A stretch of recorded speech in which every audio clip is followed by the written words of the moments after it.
विधेयकामध्ये एक गोष्ट प्रामुख्याने मी वाचली आणि ते लक्षात आली का 95% आत्महत्या ह्या मराठ्यांच्या आहे असं मी म्हणत नाही, विधेयक म्हणतं।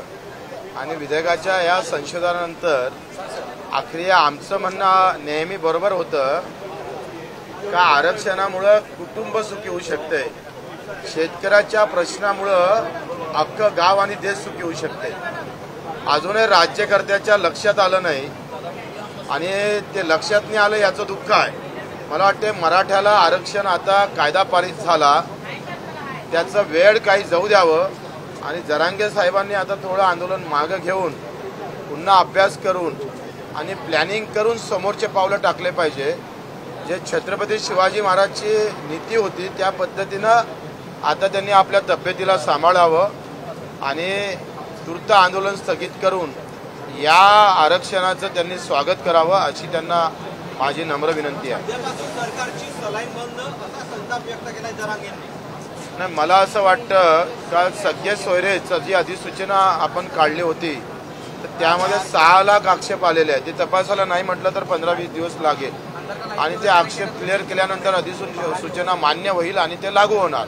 याला पण काही काळ द्यावंच लागतं आहे आणि मग त्यांनी सर्व विचार करून 2 पावलं मागं घेऊन पुन्हा लढता येतं। आंदोलन आज थांबवलं म्हणजे उद्या लढता येत नाही असे काही पाबंदी कोणावर नाही आहे। म्हणून माझं एक त्यांचं सवंगडी म्हणून मला विनंती आहे की त्यांनी तब्येतीला जपून सध्या आपला उपोषण थांबवावं अशी त्यांना नम्र विनंती करतो। कारण मराठ्याला आरक्षण जर भेटलं तर ओबीसी आणि मराठा असा वाद आहे तो या राज्यातून थोडा शांत होईल आणि राज्य पुन्हा जातीय तणावातून बाहेर निघेल। ते पण फार महत्त्वाचं आहे। कुठलंही राज्य तणावात विकास करू शकत नाही, म्हणून जरांगे साहेबांनी हे महत्त्वाचं पाऊल उचलणं मला वाटते फार गरजेचं आहे। चिंतन मंथन करावं, 10 अधिक लोकांची चर्चा करावी, चर्चा केल्यानंतर पुन्हा त्यामध्ये 2-3 महिने जर वाट पाहून जर समाधान होत नसेल तर आंदोलन करायला मोकळं आहे।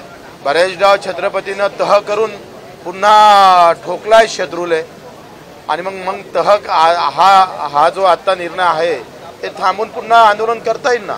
भाऊ, सुप्रीम कोर्टात याआधी सुद्धा हे आरक्षण जे आहे ते फेटाळले, त्याच्या काही कमी मला असं वाटतं का सुप्रीम कोर्टानं फेटाळलं म्हणून आता ते स्वीकारल्या जाणार नाही अशा निगेटिव्ह भावना घेऊन जाण्यात काही अर्थ नाही। ते विरोधक म्हणून बोलत असेल तर हा भाग अलग आहे, परंतु आता जी तयारी सरकारनं केली, शिंदे साहेबांनं केली ती अतिशय मजबूत केलेली आहे आणि एकनाथजी शिंदेनं छत्रपती शिवरायांची शपथ घेतलेली आहे। त्याच्यानं त्यांना ते शपथ पूर्णच करावं लागेल, नाहीतर एकनाथ शिंदे साहेबांची ओळख मिटून जाणार, लक्षात घ्या।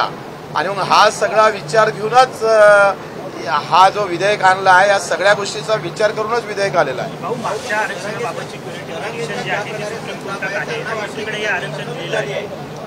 नाही, बिलकुल फसवणूक नाही आहे। मला असं वाटते का जरांगे साहेबांनी कदाचित त्यांना त्यांच्या काही गोष्टी लक्षात आल्या नसेल तर लक्षात आणून घ्यावं आणि मला असं वाटतं का आंदोलन त्यांना फसवलं असं वाटत असेल तर आता त्यांनी आंदोलन करणं उचित नाही आहे, ही ती वेळ नाही आहे। कारण आता त्यांच्या तब्येतही खालावत चाललेली आहे।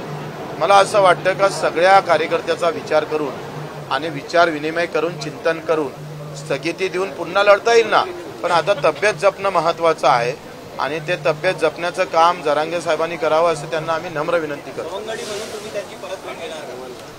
भेट घ्यायची गरज तर नाही आहे, पण घ्यायला मला काही हरकत नाही। नाही, असं काही नाही आहे।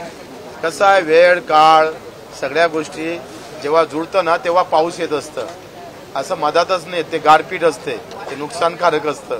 पण हे सगळं जर बरोबर जुळलं तर आम्ही भेट घेऊ। भाऊ, मागच्या आरक्षणाची प्युरिटी पिटिशन जी आहे ती सुप्रीम कोर्टात आहे, हे आपलं 10% आरक्षण दिलेलं आहे।